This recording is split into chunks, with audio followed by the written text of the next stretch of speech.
Hi guys, and welcome to another episode of the Record Drums Online podcast, the podcast where I get to chat and interview session drummers, mixing and mastering engineers, and also music producers.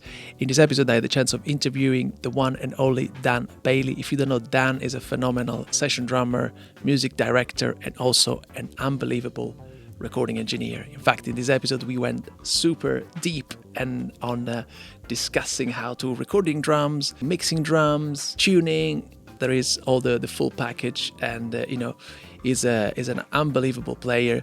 If you follow him on Instagram, you definitely know. He's got his courses, his Dan Bailey method. He's got like 4 videos out where you can learn how to tune drums. All this and more for sure. And he's a music director and longtime drummer for Father John Misty. Their music is unbelievable. Go check it if you haven't done so yet. And yeah, as always, please make sure you subscribe, you like, you tell your friends about this podcast so that we can keep on chatting to these unbelievable people that we all love. So without further ado, here is Dan Bailey.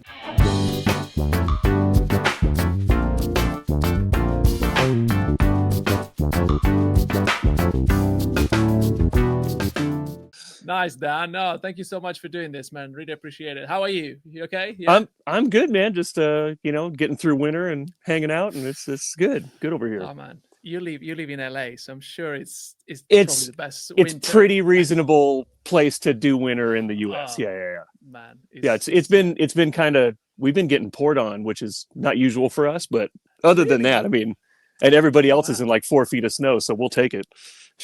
yeah, man. No, here in England, like it's been raining literally since the start of 2026. Today I was reading the news. It was saying like literally from day 1 of 2026 up to now, it's never stopped. Man, it's a wake up experience for us. The first time I ever did like a spring tour in the UK. It was just like, oh, is it going to be like this the whole time? It's like, oh, it's gray and just going to rain every day. Like, all right. Oh, man. Now, you really appreciate every single day of sun. Like, as soon as the sun comes out, you're like, wow, what is that? Oh, my God. Yeah, it's just beautiful. Oh, no, man. No, nice. Man, so yeah, normally we just like to start with the usual introduction. You probably have heard like so many podcasts where you were on, so you probably must be sick of doing this. Oh, yeah, no, I haven't done one in the second, which is fun. Yeah. Oh, no, like, telling your sure, life, yeah. Your kind of background story from when you started up to now. If you give us a bit of an introduction. Yeah, my name's Dan. I play drums and engineer, and I got started at a super young age. My dad was a kind of a regional musician, trumpet player and bass player, and so I grew up with him playing in like various kind of church gospel bands, around the area, and that gave me a lot of opportunity to, jump behind the kit when they would take a break or something. And so at 2 or 3, I was playing drums, and by 5 or 6, because of that, I was kind of sitting in with his band at various gigs and playing like a tune, and so getting some reps in front of people. Played all growing up in like kind of church gospel world. Went to did the high school marching band stuff like everybody does here, and Nice. Then went to Riverside City College to do the kind of the jazz program. Studied a little bit of big band there, but after like 18 months or so, kind of 3 or 4 semesters in, kind of got scooped up into touring and kind of never left. So I've been a college sophomore since like 2000. Oh man. Yeah, it's been a second. Like, but then just and grew up initially playing in kind of contemporary Christian world, and kind of got to a place where that was sustainable, but wasn't a type of music that really interested me. One of those you keep saying yes to calls in one direction, and it just keeps putting you down this path of like, oh, all of a sudden I'm doing this thing that I didn't know I was going to do. And then just started playing with indie rock bands around 2010, and kind of the things I most get asked about in my career are kind of the last 15 years, and the first 10 was to get some reps and some practice, and then since 2014 I've been with Father John Misty, and been doing that. I basically do that and record as kind of my day to day. It's a good place to be. Absolutely, man. No, I was listening, man. It's like, oh, it's so good. Like the guys, the music you guys record is just phenomenal, and the Oh, way it's thanks, man. recorded as well. And it's very, yeah, it's awesome, man. It's How? it's Yes. it's so fun working with an artist that has an appreciation for doing things in like the old ways. Like Yeah. a lot Yeah. of Yeah. tape, no edits, that kind of thing. He's a stickler for that stuff. It's Oh pretty man, great. that's awesome. Can you tell us a little bit how you got to the gig first of all, and just because now Sure. you're the MD, right, of the gig, so Yeah. that's Since 2017. Yeah. awesome. Yeah. Eli Thompson, one of my best friends, is the bass player in that band, and I knew Dave Vandervelde, who's the guitar player, through as an acquaintance, and so it was just they were getting ready to do the tour for the second record, and the drummer they had wasn't working out, and so they had they put a couple names in the hat, and 4 or 5 of our kind of acquaintances came in, and uh, I got the seat. I guess it's one of the only Okay. auditions I've ever done, and um, it was it just so kind of through knowing Eli and playing with him in a band Everest before Mhm. that, and I knew him back when he was playing with like Richard Swift back in the 2000s, and Wow. uh, so yeah, it's like all things music. You meet one person one place, and then they And put you in then, touch with another person. You connect yeah, these two people. That's how it works. such a small world, isn't it? Like, I mean, I guess even in LA, or just I see it even in London here. It's like sometimes like, Mhm. hey man, you play with this guy? Oh yeah, I know this. Just Yeah. we all Oh, know so each other. this person and this person. Oh, Yeah, great. yeah, Yeah. Yeah. exactly, Yeah. It's exactly. all it's a Yeah. reputation business for sure. Yeah, for sure. And then after that, you just did you like do like a few years just playing drums, and then you were like, you know what, I'm gonna try and just be the MD, or what was the Yeah, well, when it process behind? started, it was when it started, it was pretty just band instrumentation. It was two guitars, two keys, bass and Okay, drums, and Josh. And the first two records are kind of indie rock band records. I was a big fan of the first one before joining the band. I thought that was really good, and so when the opportunity came up, of course, I'd love to play with these guys. yeah, Um, yeah, but then with the third record, with the pure comedy record, that's when he got really into like the orchestration stuff, and we started doing shows with like orchestras. Um, and so that was kind of my background, because I've MD'd other bands before this, so I had reps kind of okay, doing the job. But then also like it's a bunch of indie rock ragamuffin dudes, so being able to read kind of puts yeah, you in the lead seat for that and stuff, and um, nice. it helps to be able to like look at the book for the orchestra and see like, oh, there's an extra bar here, kind of that Yeah, yeah, stuff. yeah. And for a long time, for 5 or 6 years, we also had Kelly Pratt, who's a horn player who's played with Beirut and Arcade Fire and a bunch of people, who Wow. kind of handled the horn and string component, and I was kind of the band, Yeah, kind of the point man for the band, and then so kind of tag the teamed it for a bridge. bit. Yeah, Nice, exactly. He's handling the orchestration, I handle the band practice. Um, nice. Yeah, yeah. but since we've kind of stepped back from doing the orchestra stuff, I'm kind of back to soloing it here. So, Okay, but it's okay. Yeah, yeah, it's really just it's an administrative position. All these dudes, like, what am I going to tell any of these guitar or keys players about playing cool stuff? They're so much better than me. yeah. It's really just like making sure everybody's prepared and has what they need. That kind of stuff. So Sure. Yeah, yeah, they're yeah, they're yeah. very good players.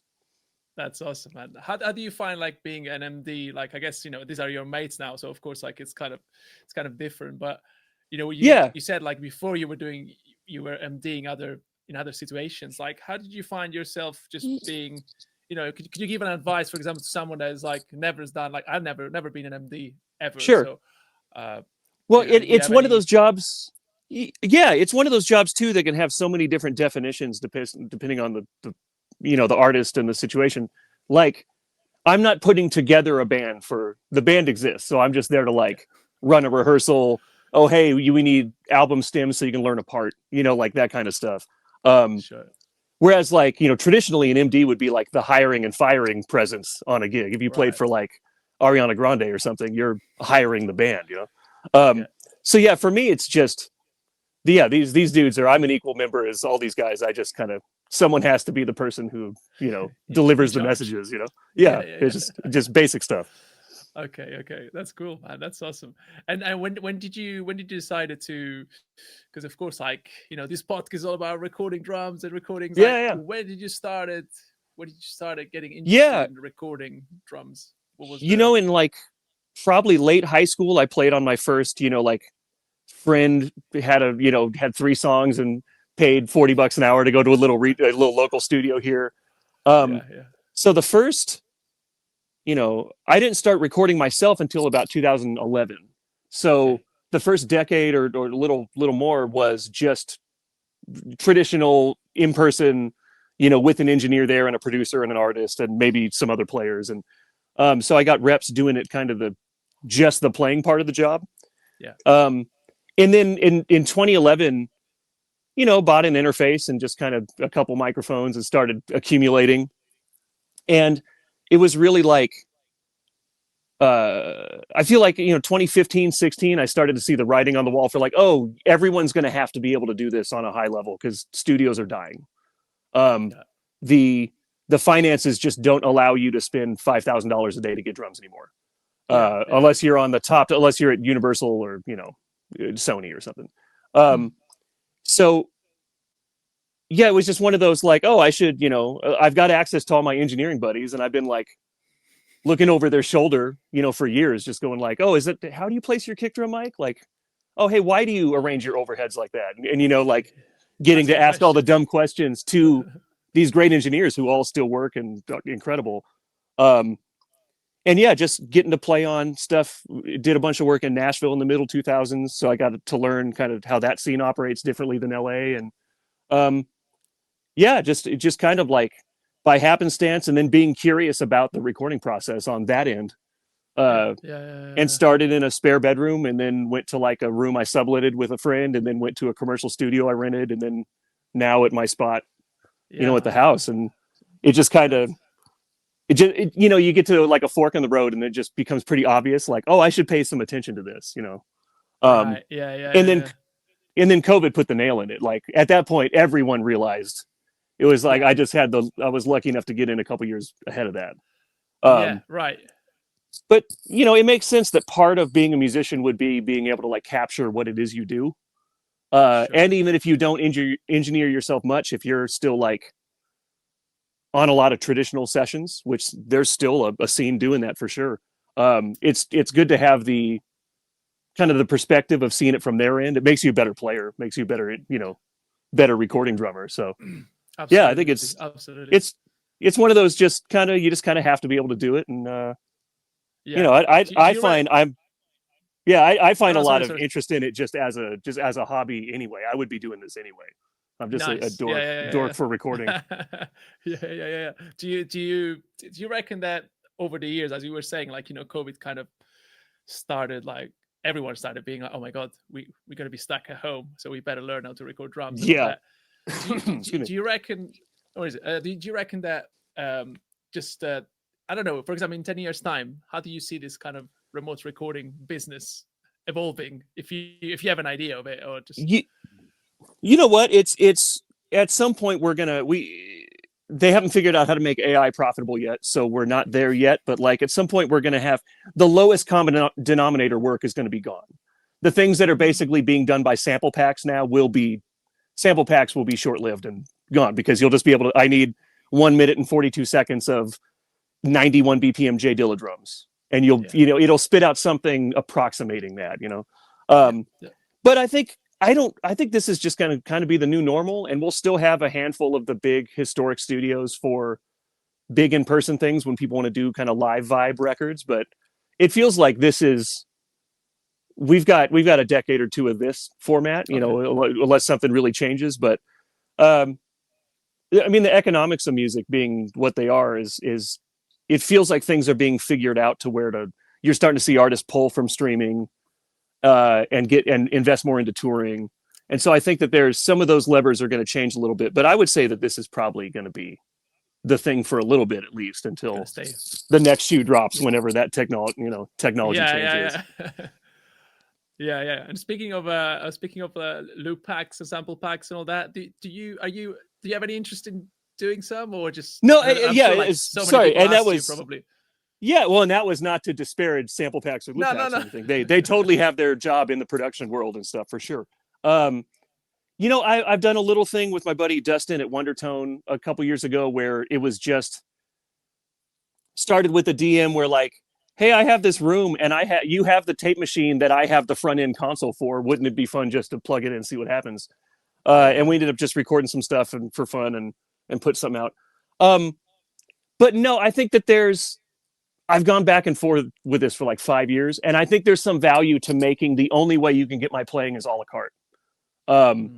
I make things specifically for songs. I don't make things that are gonna just like go on top of anything. And I keep on going back and forth. At some point, I'll find a way to make it interesting, and I'll totally do one. I just need to find an angle, whether it's like going after a certain like historical time, or some kind of sonic palette or something. But as for right now, I like the song part of it too much, and drums in space is really boring to me. I think that's what it comes down to. I'm only interested in like songcraft, until I can bridge that. But who's to say? Maybe there'll be something coming. No, exactly. Yeah, you never know.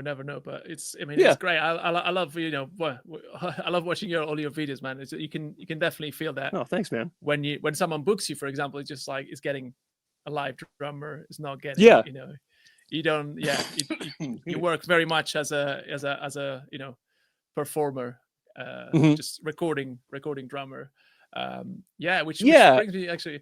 So do you find that just like remote recording, like when you do remote recording, do you find that some clients, they kind of ask you, for example, a certain pattern, so you kind of you're a bit more stuck and compared to probably I find I do this so much, like just when you're early on in recording and it seems like every opportunity is humongous. When you're playing on your first 10 records, it is like everyone you want to show, I need them to hear me do this, such a thing. I need to get this lick in here.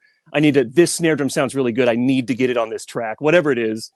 And then when you do it enough times, you realize like, oh, it's about what makes the client happy.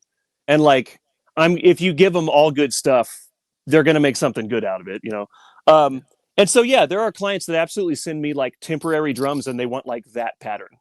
And that's cool. That means we're going to get to the finish line faster. That's great, But also like, and then you have people that just send you a thing and like, hey, your instincts, you'll know what to do, so, and kind of everything in between.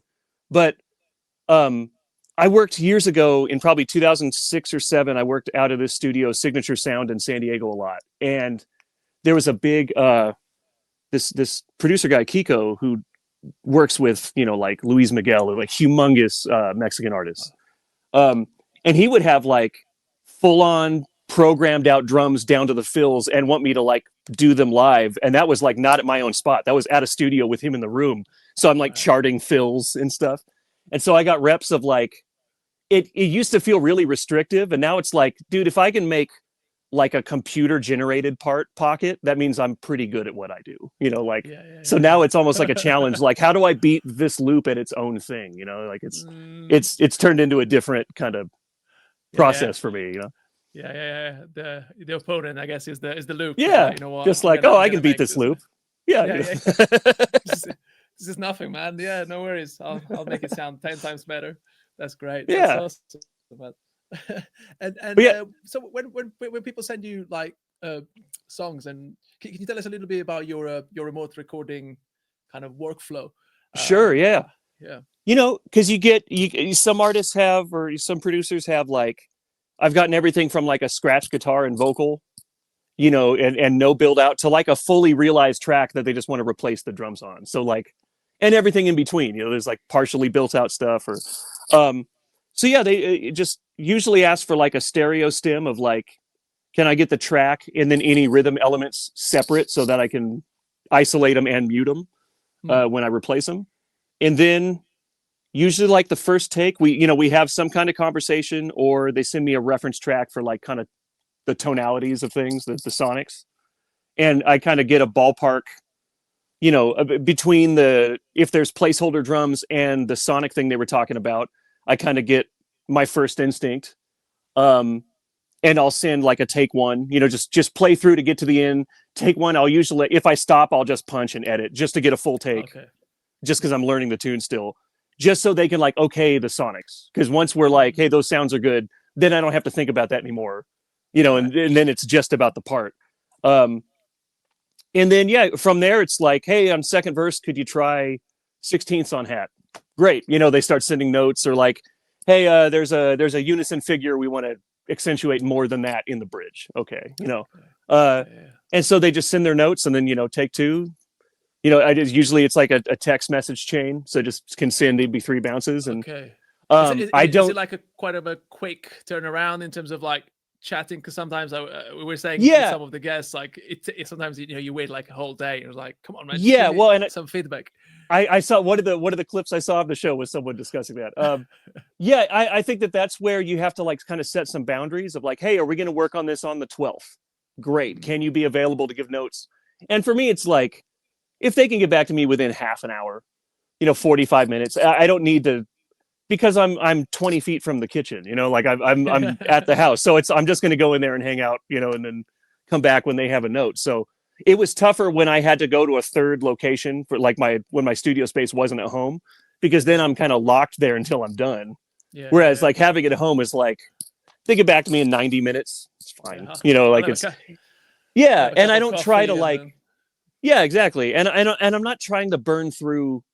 I'm not one of those guys who likes doing like 4 songs a day, 5 songs a day. I'm doing like 1, maybe 1.5, because there's so much that can go wrong with the engineering that when you try to go too fast, that's when it's like, oh, was the left overhead not on? Great. Like that's when you miss dumb stuff. Or like, oh, did I have the pad button on the right side, but not the left? Great. Now I have to compensate for, So I like going at like a cruising pace, makes it not stressful. And, it's nice. And that's awesome. And if turning around like a 5-song EP in like 2.5 days is not crazy, like that's an easy workload. And producers, when you're doing remote stuff, can get such like decision fatigue of just like, oh, I have to make decisions on a 4th song today, and they just start, yeah, that's fine, when people start going, that's fine, we're going too fast. Like recording really matters, and these projects are, even a cheap project is $20,000 or $30,000. So like, let's get it right. Let's like take the time to, and I want to be proud of it. I want the artist to be proud of it. I want it to be the best of everybody's work and all that stuff. Yeah, that's so true, man. No, I did like I recorded like an album. And I remember I just wanted to get it done. Like it was the first times doing it, and I remember we did like 10 songs in 2 days or something like that, something crazy. And I could see that the guy was giving me feedback where he was like, man, I have no idea if this. Yeah, I don't know. Just like, totally. By now, you know what? It's just by song 10, it's just like do whatever. Yeah, I'm sure it's good. I'm sure it's fine. Yeah. I mean, you could totally do 4, 5, 6 songs a day in person if you block a 10-hour thing at a session, and you have an engineer who's there, whose job it is to watch that stuff and to be on top of all that. But the producer, I mean, there's so many musical decisions to be made, and obviously this is such a takes a lot of like capacity to play this instrument, for an extended period of time. And as soon as you start to get physically fatigued, you're not thinking right, like it's classic, and you're going to start making dumb mistakes, and then you'll get, frustrated with yourself and play worse, and, all the things. So it's in this form of doing things where you're responsible for both jobs, there is like a speed limit for sure. Yeah, no, I think 1 song a day sounds like a pretty good. Because you do 1 song, I usually start at like 10 a.m. and that song's usually kind of wrapped by 2 or 3 if it's even taking a long time. And then I'll like set up, drag the files in for the next one, maybe get like the first take on the second song and send that to them and go like, hey, I'll see you at 10 a.m. tomorrow. And then that gives them plenty of time to give you notes, and like. So basically doing like 1.5 a day, and then you start leapfrogging, and it picks up pace. And when you're doing chunks of songs, obviously the sonics are usually like relatively similar. You might switch a snare drum or a ride cymbal and stuff, but you're not like changing mic setups that often, No, yeah, exactly.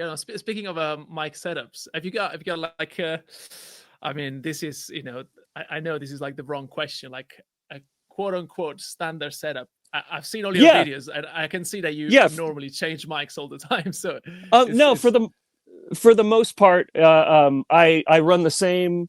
I have a AK, like kick is an AKG D112, or I'm sorry, a D12 VR, and a FET 47 like all the time. That's just Okay. now the mode I might be using on the kick in might be different, but it's that microphone all the time. The overheads, especially now that I got these C37s, it's just C37s all the time. Wow. Okay. But the mono overhead and the mic over the kick drum, like those to get specific flavors or things I'm going for, those will be switched out a fair amount. But the close mics are always the same. Okay. Because I think consistency is part of doing this is being able to have replicable. I need to, for instance, I was working with my buddy Adam Yarin on the new Alex Warren record, and Okay. we did 12 or 13 songs probably over the course of 10 months.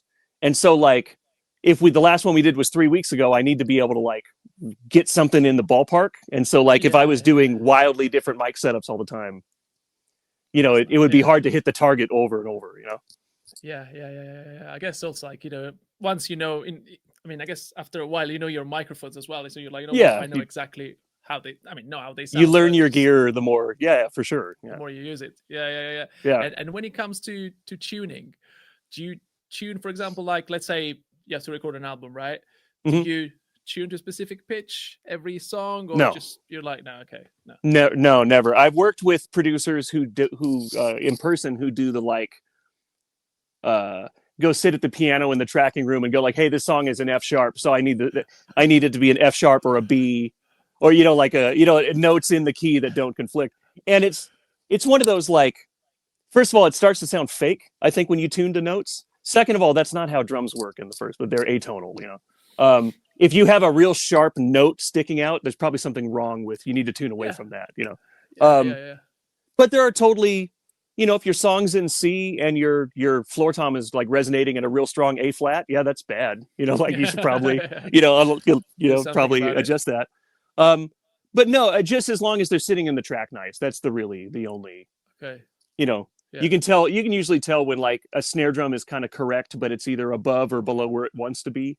Just, because a lot of it is when I get a pretty filled out reference track is okay, is it bass with a pick? Is it flat wounds? Is it a synth bass? Is it how much low end real estate am I going to have to work with here? And so a lot of it is figuring out the sonic real estate of the total track, and then figuring out how much space you have for the drums, and kind of setting them up with dampening and tuning appropriately, Sure. Yeah. Do you use much dampening, or it depends, I guess? Totally depends. Yeah. And if you're going to compress harder, more dampening, because it's going to pull overtones out, so you got to take them away, so they don't overrun the tone. It's this you're always on this pendulum or teeter totter or something, where it's because if you have a completely dead drum and you compress it, there's nothing for it to pull out, so it just gets weird. There's no overtones or tonalities for it to highlight. But the same way, wide open drums, if you compress them, get they sound like they're recorded on an AM radio, and that can be cool, but not usually appropriate for most things, so yeah, it's figuring out the amount of processing you're going to do, and getting the drums in the ballpark of length you want, given those kind of circumstances. Nice. And do you do much processing on the way in? Do you add just EQs or? Yeah, I make my big moves on the outside, things that I know they're gonna do, that any mix engineer would do. I'm setting a high pass filter on my overheads at 60 hertz. I don't need 32 hertz from the kick drum in the overheads. That's never good. And if I'm using a Coles as a mono overhead, that's kind of a dark mic, so I might add some 5K on the EQ on the outside. But I make the big general moves on the way into the box. And then if I want to get really specific, I'll make them with an onboard, a plug-in EQ or something, so that I can mute it, so that, you're never stuck in the box. And when I send files, I send kind of wet and dry files. I send basically the dry files would be things that just pass through my preamps and EQ, and a couple mics that get compressed, but they're pretty raw.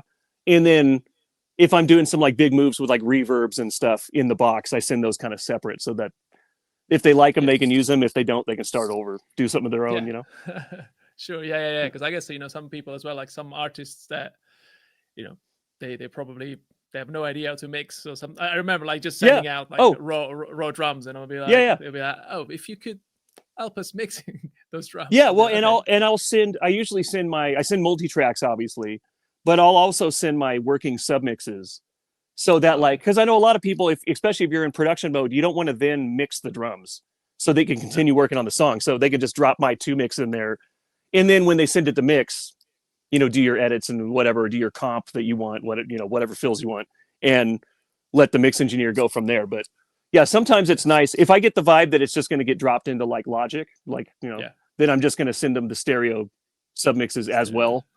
Yeah, because they can just go on to tracking guitars or whatever's next. Yeah. Oh, that's cool. That's cool. And when it comes to drums, like, because I saw you use a lot of vintage gear. Mm-hmm. I wanted to ask you Mostly this: vintage, yeah, yeah. what's your let's say thought process when choosing a drum kit? Like, do you go like has to be vintage because this is the sound I like, or No, I think like a new recording custom sounds nothing like a 3-ply Ludwig. Those are such. That's the difference between like a Les Paul and a Jazz Master. Just different ends of the spectrum. And so like, if it's going to be something big and modern, then the kit I really love is a Chris Hewer built Bubinga shelled kit that has Yamaha hardware. If you ever see it, it's just like the natural wood one, and it absolutely crushes that thing. Like when you need a big, pretty modern kit. But then a lot of vintage Rogers. My Camco's on a bunch of records. Yeah, I've got an old Teardrop Sonar I really love that's really dead. Just like you kind of feel like, oh, they're going for this is supposed to sound like, Radiohead in Rainbows. It's like, okay, well, like that's probably going to be like a thumpier kind of, that's probably the Camco kit or a Rogers, or it needs to be like a Sting record is the reference or a Phil Collins thing. It's like, well, then I'm going to use something modern and big and, it's just whatever's appropriate for the thing. But I tend to lean towards vintage drums just because they have a little more, they're just more interesting because old instruments just are, they have some personality. Yeah, they have more character. Yeah, I really find the same. It's just like, I mean, because new drums are too good. That's really the problem. Is like that's even the companies like Gretsch and Ludwig and companies with a lineage to the vintage drums. Their new drums are just too pretty. That's what it comes down to. Too pretty, they're too good. Precise, too good. They were not caring about how these were made in the 60s. They were slapping them together as fast as they could make them. And that made some really special drum kits, Yeah. Amazing drums. And when it comes to snare, for example, how do you, so let's say someone sends you a track, right? Yeah. How do you know, okay, I know already what snare I'm going to use, or do you like, I would say that usually when you're talking about the sonics of it, when someone sends you like a reference track, like, hey, we love, if it's what's one I get all the time, like Casey Musgrave's Slow Burn, right? One of the great like low gushy snare drums, right? Well, one of the better recordings of that, or like an Andy Schaaf record with that like really dry kind of tight thing. It's like I have probably 35 or so snare drums that most of which I've had for years and years and years now. But really like the rotation is like 8 or 10, if I'm honest. Like I could get by with 8 drums. And so you just go like, okay, well, what's the general pitch range of the reference drum they like? What's the length?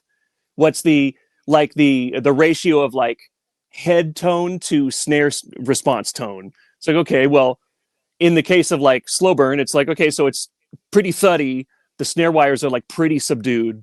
It's a darker drum. Like that's just screaming for a Noble and Cooley for me. It's just, you just kind of have to know the characteristics of your various drums, get in here, get some recording reps and listen to what the close mic hears in the rooms and you just start to like triangulate, like, okay, I want this pitch range and it's this length and it kind of has this tonality. Well, these are the drums that are closest to that to begin with. And I never fight to put a snare drum on a track. Like if it's not doing the thing that I want it to do, it's time for a new drum. It is not. So I leave kind of every drum I have in its like prime zone. Like this is where this drum sounds the best. And so I'm going to probably leave it here. Now muffling might change on it, but just like, why am I going to ask a Noble and Cooley to be a superphonic? I'm just going to go get a superphonic. Like if you have, it's one thing if you had like a metal drum and a wood drum and you're trying to get a lot of sounds from a couple drums. But if you've been doing this a second, you know how it is being a drummer. You just end up with like 15 snare drums. It's not even something you have to try to do. And so like you may as well use the variety you have. It's like just kind of put each drum in the best possible version of itself, and then kind of the right one will show itself for a track. But it's really just kind of like intuiting what should be on a song. Like if I want a certain thing, like what's the type of drum am I hearing? It's metal. Okay, it's probably a 6.5. Great. You can start to like whittle down the it's crazy the because vibe. I guess you kind of become the producer as well of the song, like by doing by this, default like, producers are handing over. If you're working with a producer that respects you, producers are handing over a percentage of the calls made in a song for sure by having someone work on it remote, because they're not there, and so they're kind of trusting your intuition and and that's where you're getting paid for your expertise. It's not even it's not the playing. It's the taste, and it's the reps. It's everybody can play. So there's other reasons you get hired over other people. It's because everybody, especially nowadays, everybody's a killer. It's crazy. Yeah. As soon as you open Instagram, it's like full of like amazing players. I remember going into RCC thinking that I was going to be like, because I had a couple chops at 17, and getting there and like, oh, these people exist. Like this is another echelon of like hand speed that I just don't have access to. And it was at that point, it's like, oh, it's not going to be about the shredding. It's going to be about like where I can like plant 2 and 4, where I can put a backbeat. Man. But I think it's one of the hardest thing to do. Like it seems easy, but it's I guess it's also discipline is difficult on this instrument, because it's such a fun instrument to play. And it's so rewarding when you really dig in and throw some notes. But like, that's where you got to be a musician instead of a drummer.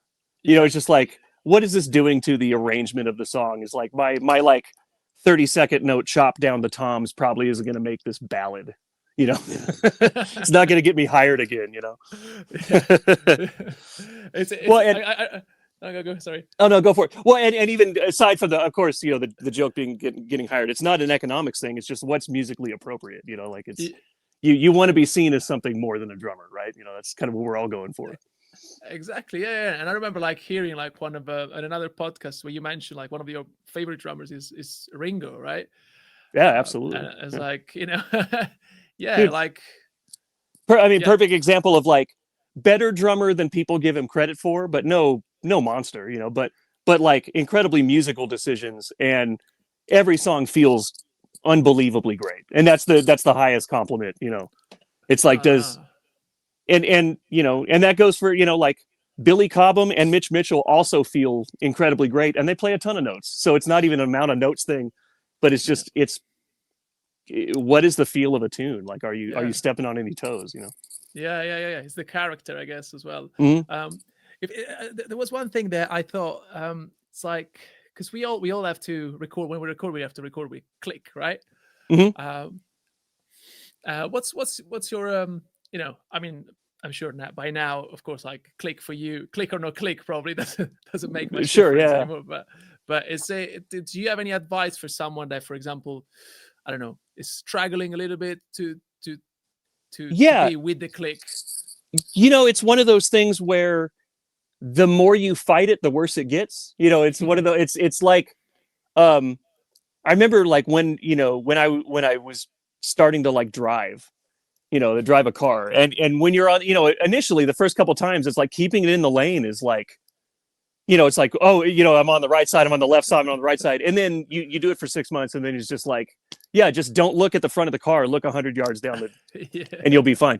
It's that same thing of click. It's like everybody, if you think of click as like a rigid, I always think I have the mental image of like Mario Brothers, right? One of the levels where it would just be like a pipe, you had to jump from pipe to pipe, and if you miss, you die. And I think that like people see these points in time coming by and like are trying to land exactly on them. And it's like, no, you need to be listening like a bar at a time.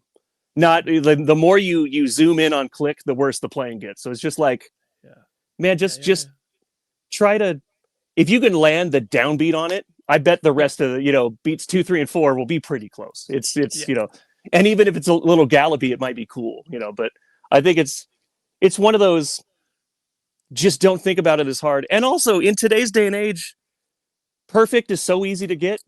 Copy, select all, quantize, perfect. Like, so what's even the point? You're getting hired to be a human being. So I think about it less, I think, is the best advice I've ever gotten. Is just, it's just something that's happening inside the arrangement, and just like play along with it like you would any other instrument. And the less you can think about it, the better. It's like an extra percussion, isn't it? It's like I don't know. It's like having a percussionist. Yeah. Well, and I like I tend to like a more subdivided click too. So like, there's ranges where like if you get up fast tempos, 8th note click feels insane, or 16th note click feels insane. But like if you're playing ballad tempo, or 73 BPM or something like that, you should have at least an 8th note, because quarters are very far away and they're hard to, it's hard to land on those little dots. I guess the more the space, the more you kind of start thinking about the click, and you're like, oh my god, wait, is it here? Yeah, well, and it makes you play different. So maybe if something isn't pocketing right, maybe change the subdivision of the click. Like if it's quarter note, make it 8th. If it's 8th, make it quarter. Like it might change how your drums are interacting with the track. Nice. Yeah. That's awesome, man. Yeah, really cool. When it comes, for example, you said when it comes to mixing, right? Is there any particular thing that you always have on your drum bus, or do you always have on your just like on your template? I don't know if you have a template either. Yeah. Excuse me, getting over being sick. Yeah, I have. I put a little like API 2500 plugin on the master bus just to like assume some level of mastering, because otherwise the drums will never feel glued into the track at all. But that's nothing harsh, just like kind of a little like kind of medium setting. And otherwise, not really. I always assume drums are going to get more processed than what I'm doing to them. And when I hear mixes back, they're always squishier and, it's all the good stuff. But I'm just mostly worried about like supplying them with what they know they need, So like, I want them to hear them in a state where like, oh, I can do whatever production I'm hearing to these. Because there are times that they want me to take pretty, if I was doing something 80s and it's hard to do that thing without going all the way, without putting some gated verb on the rooms and, doing like a little gate on the bottom snare, like all the little tricks and stuff. But so that in cases like that, I will do more. But like for most kind of middle of the road things, I'm just giving them like normal sounding drums. And anything I post to Instagram is just the solo drum channels and bounce. So like you can hear that there's stuff on it, but it's not like super duper nuts. Usually you can tell the difference. It's when I'm doing something that's very stylistically like reverbs and stuff are the big, changes between sounds, Yeah. But everything, I don't know, every time I hear, I watch your videos, everything is well balanced, it doesn't, there is nothing like, when you play on the toms, I mean, of course it's the drums as well, but of course the playing, that's why I've always been a little reticent to like, man, the internet is such a place where like, if you start posting lists of gear, then it feels like a competition, and that's not what any of this is. And so I don't really talk about like what my outboard gear is. I'll answer specific questions if somebody has them, but I don't volunteer that info. And mainly it's because like, it doesn't matter. It is like the things you can control as a player. There's like floor raising and ceiling raising, and things you can buy that you can go out and put on a credit card, like friggin' preamps and microphones and even building a space and stuff. That's going to raise your ceiling of how good stuff could be. But the ultimate floor raiser of like, it's going to be at least this good is the playing. And so like, you should be able to place like a 57 5 feet in front of the kit, and it should sound like a whole kit. It's not going to sound like super pristine and pretty, but balance wise, your cymbals shouldn't be killing. The tom should be speaking loud enough to be heard. It's at the end of the day, it's like, I've heard so many bad sounding recordings come out of like so many great studios. And so it's clearly not the gear, it's the playing. It's just, it's the same as it's not the gear, it's the engineer's ears. That's what makes a great engineer, is like the ability to use the gear. It's not the gear itself, And I think that like in this world of like, consuming, it's all about like, how do I get the sickest preamps and these expensive microphones and such. And it's like, well, but if your playing is bad, it won't matter. Like your results will not be good. And if you don't know how to use the gear, it won't matter. You know, you can have all the best gear in the world. So it's the thing you can control regardless of your budget is your playing. And so I think that's the real, like, do not pass go, collect $200. Like that is the, like, your playing has to be on point if you want to do this. Yeah. Make sure, like, you know, at least like the main thing, which is like control what you can control, you know. Right. And so you were talking about outboard gear, and I saw you have a lot of outboard gear as well. Sure. Which one do you prefer? Like, I mean, I guess probably it's not the right question, actually. How do you prefer, like, how you know? I tend to like a tube sound is like my favorite. So like tube preamps I have a soft spot for. So I'm just looking at what I have over here. I like a UA 610 with the LA2A that is almost always on snare drum that sounds incredible. I love the Ampex 600, the like 60s front end for their tape machine preamps that you see people re-rack and stuff. I have a stereo one of those that's usually on, I think right now I have it on kick and like a kind of a floor mic, but that sounds great. This company in Texas makes, Electric and Company makes Ampex like clones and modifies and stuff. Okay. And I have, the heart of my sound is one of their Ampex 300 units on the mono overhead mic. Like if that's the thing that has the most kind of flavor and is the basis for anything I'm doing, is that I kind of work from that microphone out. Okay. So I have a little Studer console, and I love transistor based, you know, preamps too. And they're very fast and accurate, you know, like and very dry. But something about tubes, just like that level of sogginess, especially on like rooms and overhead mics, there's just, when you hit the snare drum and you hear it kind of naturally, like without compression, it does so much of the work for you, just having stuff hit a real circuit. You know, it's just giving it all the sauce without having to do anything. Sure. Yeah. Do you prefer it way more than like doing it in the box, for example? Or? Oh, I mean, if you had access to, outboard is always going to sound better. Just because it's a real circuit with real tubes and resistors interacting with the electrical signal. It's a real thing. And I have, you know, a bunch of the UAD plugins, you know, like a lot of people have, and they're unbelievable and very accurate to the real piece of gear. Like I have the 610 plugin and I have a 610, and it's like, these are pretty dang close. But there is like an 8% that you just can't replicate. And it's usually when you're driving the front end, just nothing can replicate an actual tube breaking up. It's just, you know, it's electronics. It's science. It's, I would say, for like cleaner, when you're going for like more pristine signal kind of sounds, then plugins are really excellent sounding. But when it comes to driving and kind of messing stuff up, there is a level of specificity you can get to with an outboard piece that you can't do with a plugin. Yeah. It's funny. Like I spoke to a lot of people. They say exactly the same. Like, you know, if you want to try into the modern thing, plugins are great. But if you want to go for a more, not even vintage, but, you know, like just like more character vibe. Yeah, and it sounds more like the records you hear sound, because that was hitting that same gear. And so it's one of those things like, okay, so say, you know, this is all subjective, but say like a plugin is, or a piece of physical gear is 8% better than a plugin. It's like, right, but it's 8% better on the kick, it's 8% better on snare, it's 8% better on overheads. By the time you do that across your whole signal chain, it's a lot better. And that is, if you have like an ear for setting gain staging and stuff, like the level of stuff you're capable of becomes, you know, significantly higher. Yeah. Nice. Oh man, so cool.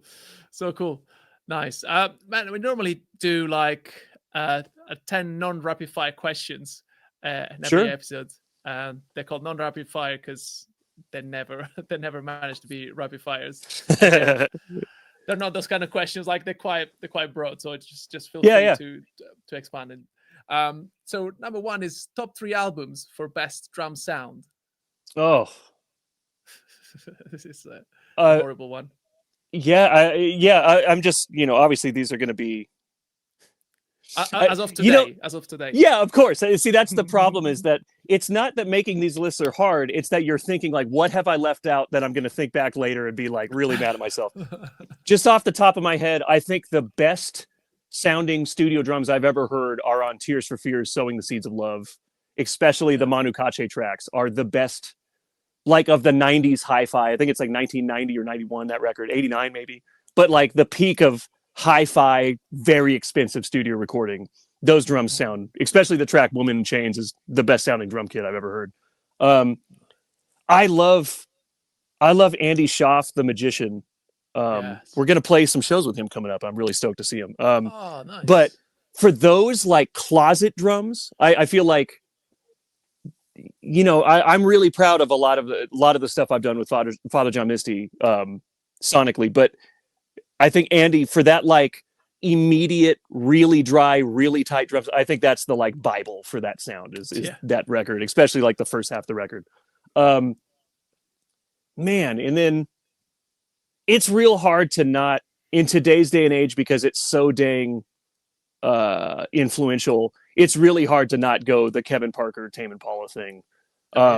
Just because that like kind of ultra quirky, ultra compressed, distorted thing, like where you can really hear the gear and you can really hear the character of like how it's being processed, and like some of it's through expensive stuff, some of it's through guitar pedals, some of it's, you know, like it's all over the place. But that kind of sound, and being kind of like his, you know, even from Lonerism on, like his parts being these like 2-bar phrases that just kind of repeat, and they might have like a Ringo fill in them, and it's just, but that's the part that just maintains.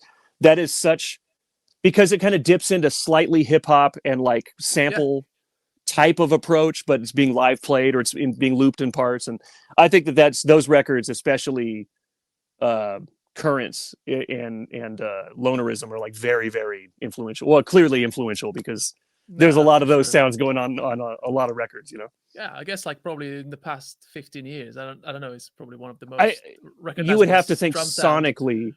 Sonically, he's one of the most influential people of the last decade for sure. I mean, like that's not even a question, you know. Yeah. Oh, and then right there with Andy Schaaf, just a fourth one, is that the Men I Trust drum sounds. I'm such a sucker for the like ultra quiet played things like Gain to the Moon. I think that's where all the coolest sounds are, and like, or like Air. I mean, all the Air records, you know, I could just keep going, but that like template of like, I'm playing quiet enough to hear, I'm hearing the dust on the tubes, you know, like that's my favorite. Those are my favorite sounds for sure. Yeah. Do you do much experiment? I saw some videos actually. You were doing some experiments with like pushing the preamps to the max and just like quiet to. Yeah, you kind of want to see, you know, just like drums, you kind of have to hear them under mics. When you get a preamp, you kind of have to see where it's okay. Where's the settings that make it really pristine and pretty, and then like where does like the fuzz start to take over, and then where is it like how far can it go? You kind of have to know the kind of where the boundaries are on a certain piece of gear, you know, because at some point it's so distorted it's useless, you know, like, so you have to know, okay, so not past here, you know. You kind of find where all the cool stuff is, you know. You got to do some experimentation. Nice. Number 2 is favorite part of your job. I mean, I don't know too many 45-year-olds that get paid to hang out with their buddies. I think the camaraderie part, I grew up playing team sports, and I think that the like being in a band is a really special thing. And I think that it's fun to play music. It's fun to do the shows and stuff. It's fun to record, but like, or the studio, you know, like doing an in-person session, it's all about the hang. It's like the music, good music is going to happen as a side project or a side effect of the hang being good, you know. It's just going to be the result of just having just a good time. having some people in a room doing some stuff, you know. It's great. So yeah, I would say the like camaraderie component, you know. Awesome. Number 3 is worst part of your job. Travel. I hate travel. Yeah. I love when I'm somewhere. I hate airports. I hate flying. I hate flying, which is a very unfortunate job to have because it's built in, but it takes me a lot. I don't leave the house outside of the band, or I don't leave California much. I pass on stuff all the time because like, I don't think that's for me, because I just don't want to go through the rigmarole of getting there. But yeah, it is what it is. But yeah, I love being places. It's like once you land in, oh, I'm in London or Barcelona or Tokyo, amazing. I'm having the most fun. But Awesome. getting there is always like, oh, how about a 4 hour Yeah. layover? Good God, Yeah. that's the Se- worst. yeah, yeah. Past security. Oh my god, again. I have to sit Yeah, all the way again, from. yeah. Oh, horrible. I know, I know. Four is a piece of gear that you cannot do without when recording drums at the moment. Oh, a Cole's 4038 microphone. Nice. I think it's the Nice. best microphone ever. I think it's maybe the best microphone ever made, let alone drum mic. It's the best on piano. It's the best on acoustic. I love the sound of that microphone, and it is a 4038 in a mono position is just like the most spectacular sounding Yeah. kind of bass line for a drum kit. I think Yeah. it's and often imitated, rarely duplicated kind of thing. Yeah. Yeah. Yeah. Yeah. Do you prefer it as a mono? Or do you like it Two, better? I like two Coles when it's going to be like a Glenn Johns, the mono overhead with like the second mic kind of in that position. Or if it's going to be just like kick and overheads, Mm. but they pick up so much tom information and so much snare drum that it can almost be like overkill. And Yeah. especially in stereo field, the way you're listening to it, it could just be like there is so much low end information that I'm probably going to cut a bunch of it. But that's what's spectacular about that mic in the first place. So That's I think awesome. having one of them spaced with either like a pair of pencil condensers or kind of brighter condensers is the real kind of Mm. gives the sound everything it needs, Yeah. Yeah. Yeah. For kind of full sure. For sure. spectrum. Yeah. Yeah. I love it. Me too. I use it like as a mono over it. Yeah, Just because it's such a stereo. good snare drum microphone. I mean, that's Yeah. basically it's just a distant snare mic and it sounds incredible. Yeah. Yeah. Yeah. Anywhere. It sounds incredible. Yeah. As you were Yeah, saying, like on any instrument and so on. room Yeah. room mic. Yeah, it's the Yeah. best. Five is dream artist you love to record for.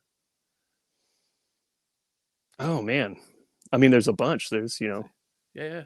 there's Air and there's Bjork and there's Beck and there's like there's all everybody I grew up listening to and there's Radiohead and there's of course like man I've been lucky enough to do a couple things that I'm real proud of, but yeah, you never know what comes up in the future, but those would be just off the top of my head. Those would be three of the Yeah. people I like. I love. The problem is that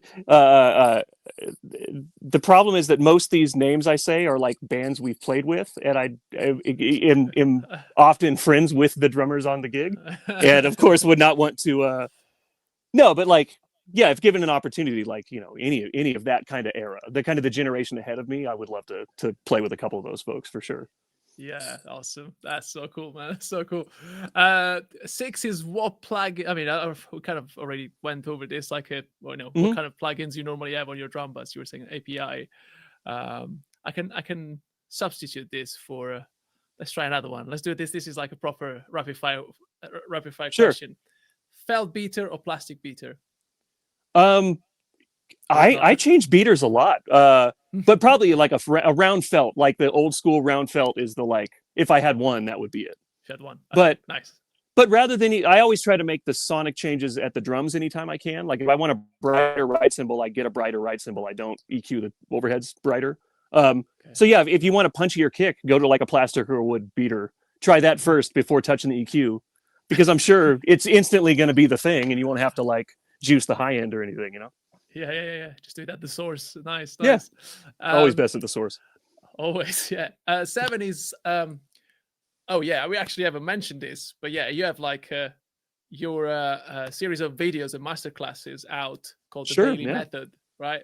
And so I normally ask this question, of course, like people should, apart from watching your videos Mm-hmm. on Instagram and also like your series, is there any book or any, I don't know, other video tutorials that you would recommend to? Man, I didn't. I think I was getting my early reps and learning like before all that stuff existed. There just weren't Mm. in 2010. There just wasn't anything like that, and I felt like even um, I'm sorry. I felt like even in I think it was 2016 or 17, I made that first class. That was largely to just kind of document some things that I didn't think existed anywhere. Like it was just because you see a lot of like loud opinions online by not trying to. It's not talking trash, not an attempt to do that, but you just see a lot of hard opinions by people who don't do this.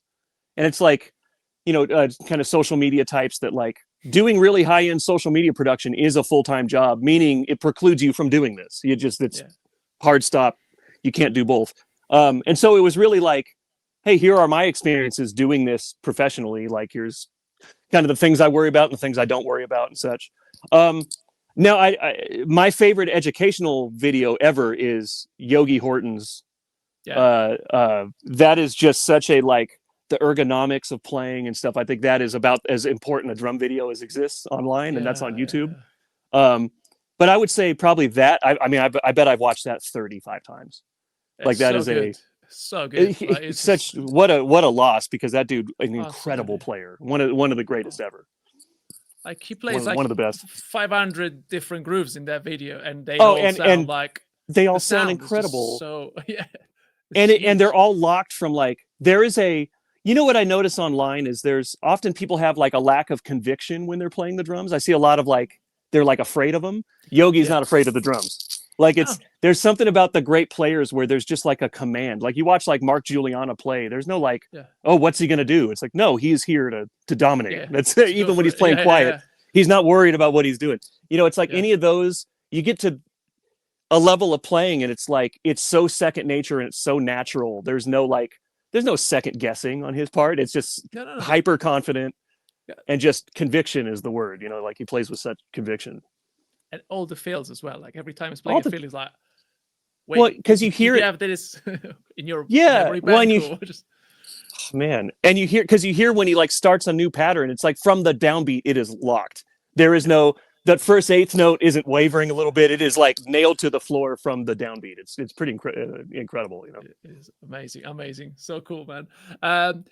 Who's your inspiration when it comes to recording drums? We mentioned probably Ringo, but I don't know if you have other ones. Oh, I grew up wanting to be Jeff Porcaro and Matt Chamberlain. That's nice. Why anything that takes me further away from the playing. That's honestly my self hang up with doing teaching stuff is I don't want to spend time that takes me away from the thing I actually want to do, which is play on songs. That is, I always wanted to be a session player the way that like Hal Blaine was a session player, or J.R. Robinson was a session player. Omar Hakim is a session player. Those dudes do that, and they're not interested in much else. And that's, I feel like I'm a very like 1990s Modern Drummer magazine kid. Whereas that was still the job, and that's that world may not exist anymore, but that is what I'm always trying to do is just play on songs and be a bad Jeff Porcaro. Man, you're doing it, man. You're doing it. Remote recording and all that, man. Just come on. Hey, Jeff would have loved doing this out of his garage. Yeah, that's. I can see him. Man. He's definitely awesome, man. Number 9 is best advice you've ever received. The rule of 3. I think I was talking to a kid about this the other day of a gig or a musical opportunity. It needs to be either it needs to be a great hang, good money, great tunes. And anytime it doesn't have 2 of those 3, you're going to be miserable.